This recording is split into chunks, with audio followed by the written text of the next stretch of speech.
the city, a place I used to work way back in the day. Let's get them all set up here. Alex, Matt, and Dave, welcome to BVB. Thanks for the time today. How are you doing?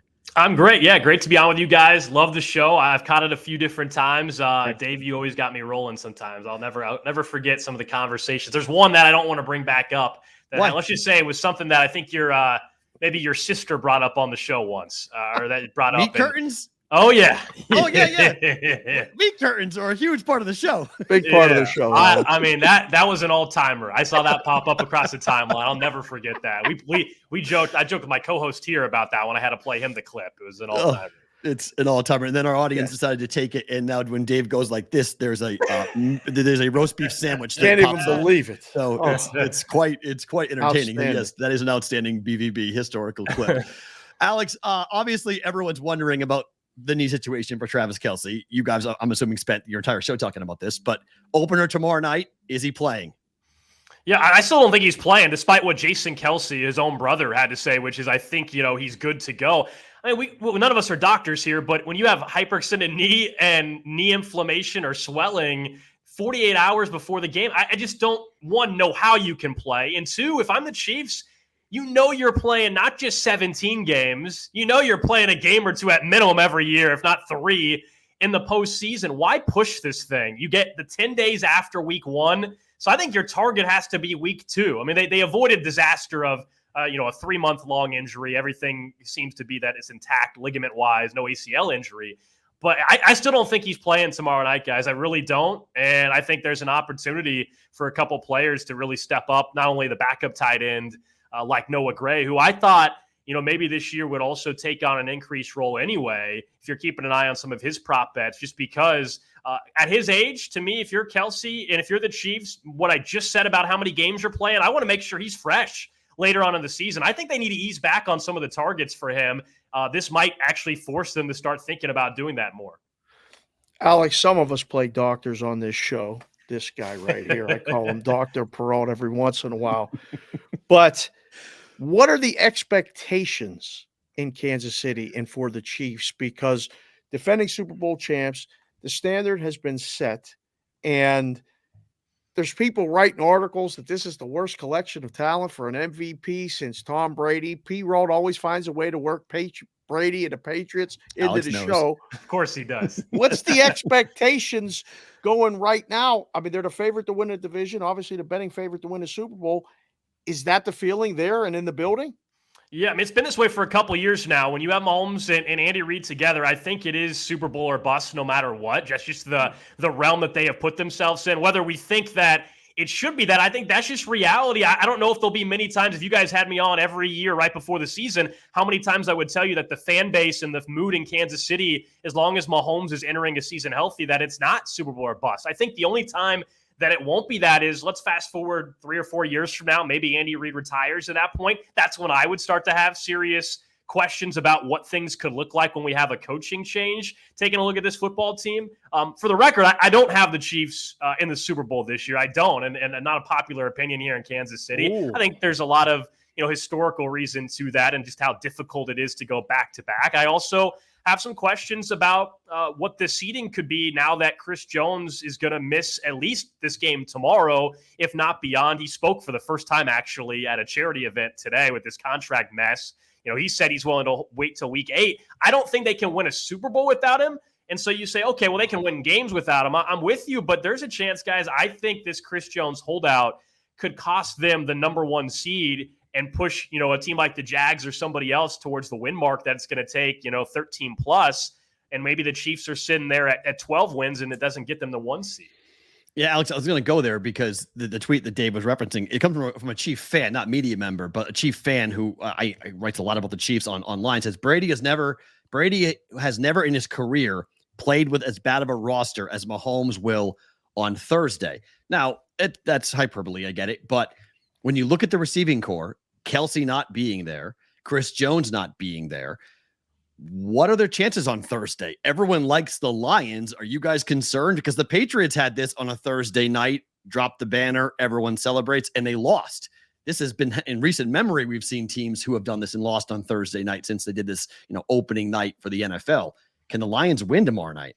The Lions definitely can win this game. I do still think it's going to be Kansas City, and I'll give you a couple reasons why. But I mean, the Lions, and first and foremost, their formula is they protect Jared Goff. I don't know how Kansas City is getting pressure on Goff. That's my biggest concern. It's not the Chiefs' offense. It's not that, does Sky Moore step up? Is Kadarius Toney playing, and can he be a difference maker? To me, it's whether or not Jared Goff is standing there all day long without any pressure. And the corners, even though I think Trent McDuffie and L'Jarius Sneed, who, by the way, Sneed hasn't practiced a whole lot the last month. He's dealing with some knee inflammation for Kansas City in their secondary. Can the secondary hold up against Amon-Ra, St. Brown and company? I think we're in for a shootout.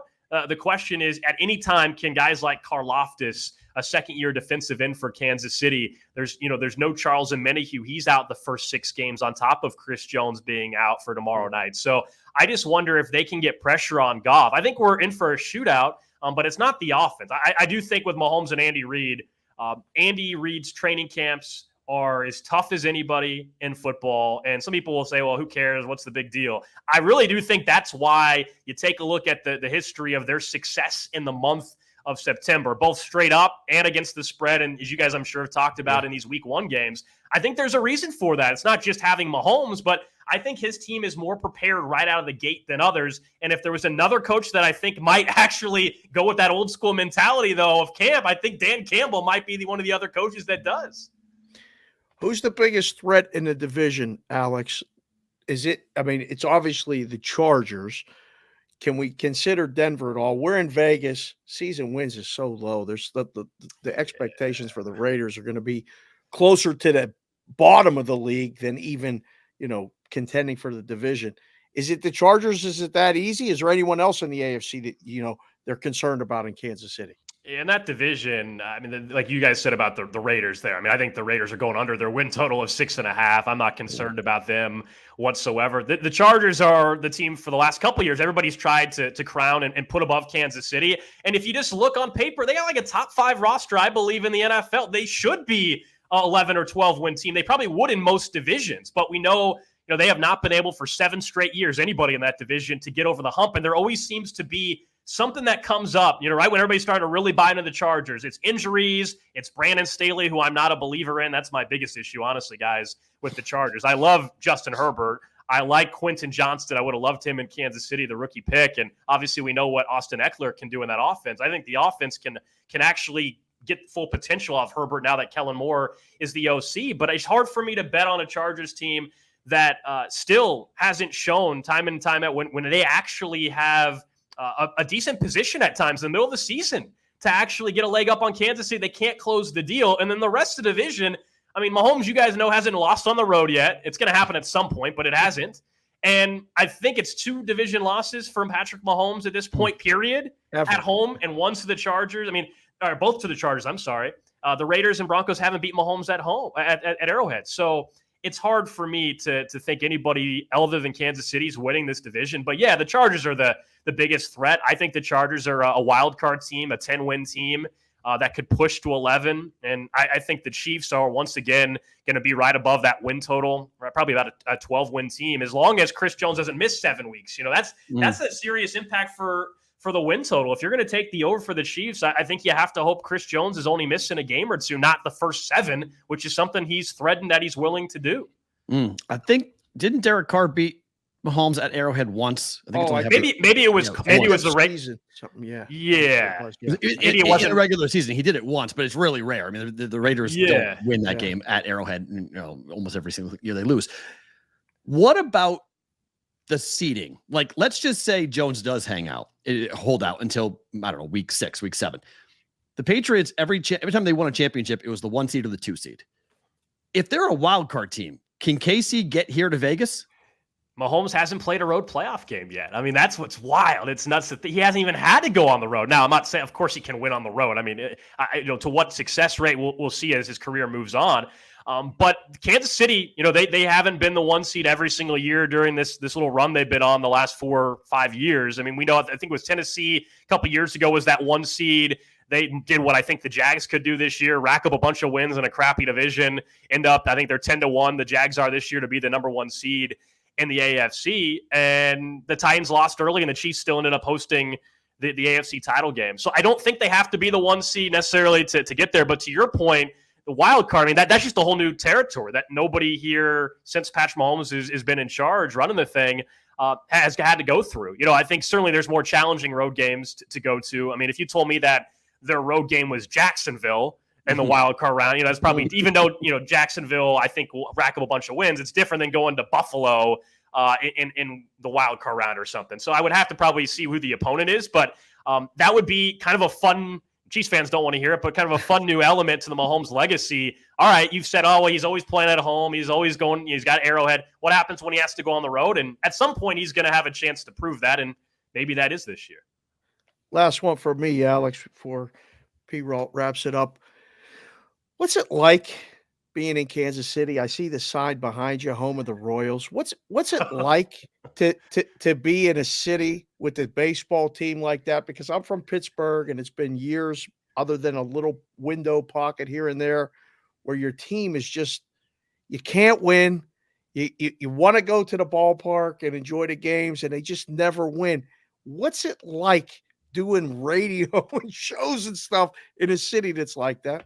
Yeah, we've talked less Royals this year than we have in a long time. We carry the Royals games on our station. We have the GM comes on every 2 weeks. We got a good relationship with one of their young players, Vinny Pasquantino, who unfortunately has been out for the year, but he's a great personality. He's fantastic. Huge Jets fan, so we're having some fun with him in a couple weeks when the Chiefs take on the Jets. But from a baseball perspective, there hasn't been one game other than opening day where we actually talked about what occurred in the ninth inning or something. It just hasn't mattered. They've been they've been so far out of it from the very beginning. There's been some moments, Bobby Wood Jr., a really young, promising piece that's been incredible this year. Cole Reagan's, I don't know if you guys He's been amazing. At all. Yeah. Reagan's has been awesome. His pay prop over every game. Just bet his pay prop over. It's been ridiculous. He's been as good as anybody in baseball here recently, and that was a midseason trade. So there's some promise there, but there's a lot of fan apathy. I mean, the attendance has been dreadful. What's interesting here, just to fill you in behind the scenes a little bit, is they're trying to get a new stadium here. And so you have a baseball team that is struggling, to say the least, worst team in baseball along with the A's.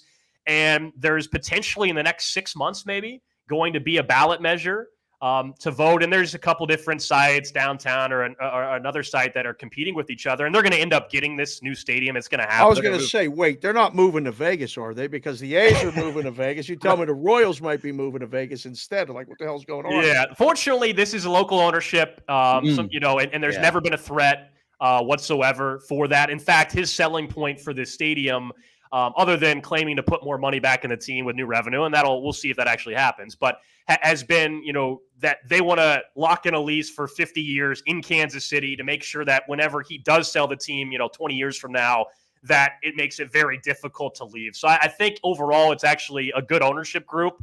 They're going to have to, I think, to help with the vote, though, go out and spend some money and make some moves this offseason if you want to get people on your side. Because right now it just seems like it's a billionaire asking for a bunch of money from the public for a bad baseball team. And a lot of people believe that, hey, show me you can win before we'll build a new stadium. I don't, that's usually not how it works, right? It should work that way, but that's just not how it works. $2 billion stadium that they want to build in downtown Kansas City would be pretty cool. The specs are pretty neat as to what they would do if they get to replace Kaufman. All right, we'll get you out here on this. Watch the Netflix documentary. I still have a difficult time with Mrs. Mahomes. She just rubs me the wrong way. But it was really interesting to see how, at least what they showed, that the Burrowhead stuff really pissed off the Chiefs. They really did not like the fact that they ran around, that the mayor did it in Cincinnati. The Bengals play at Arrowhead Stadium on New Year's Eve. Ooh. What is that game going to be like? And is that the big rival? I mean, are the Bengals the hated team in Kansas City? No question, man. Yeah, they've surpassed the Bills. The Bills have won at Arrowhead multiple times in the regular season, but Kansas City has taken care of them in the postseason, and there's almost this feeling that Cincinnati's leapfrogged them in the pecking order of challengers, even though Buffalo could come to Arrowhead again this year and win in the regular season, but they kind of have been pushed aside. And I think Josh Allen is still great, and they are a team that's going to factor into the conversation. But yeah, it's the trash talk that wasn't occurring with the Bills. It's not just Cincinnati beating the Chiefs in an AFC title game the year prior, of course, which is going to fuel anything. But it's the trash talk. I mean, it's the Pat Who stuff from Jamar Chase, Mahomes responding back with the photo with the rings. I mean, you remember some of this stuff with Brady and Gronk a little bit. That's the kind of stuff that fuels this rivalry. So there's no doubt it is Cincinnati. And hopefully that's a game that we're talking about, is for the number 1 seed or whatever it may be at that point in time, if both quarterbacks are healthy. But that's going to be wild. Yeah, there's no doubt that's a team Chiefs fans really can't stand right now. Very cool. Alex, for folks, we have a lot of Midwest people who watch the show and listen to the show. If they want to get in touch with your stuff, how can they do so? Yeah, appreciate it, guys. So on X or on Twitter, whatever we're calling it these days, at Alex Gold. And then locally on the radio, I'm on 10 to 2, 610 Sports Radio. And then, as you mentioned, I do that betting show here locally. And then I do some work for BetQL on the weekends, Countdown to which simulcast over on CBS Sports Radio. So I appreciate it. Good to talk to you, Matt. It's been a while. Good to you, man. Congrats on all your success in KC. Enjoy the football season. Should be a lot of fun tomorrow night at Arrowhead. Hey, thanks, guys. Thanks for letting us behind the curtain. Alex Gold from 610 Sports joining us here.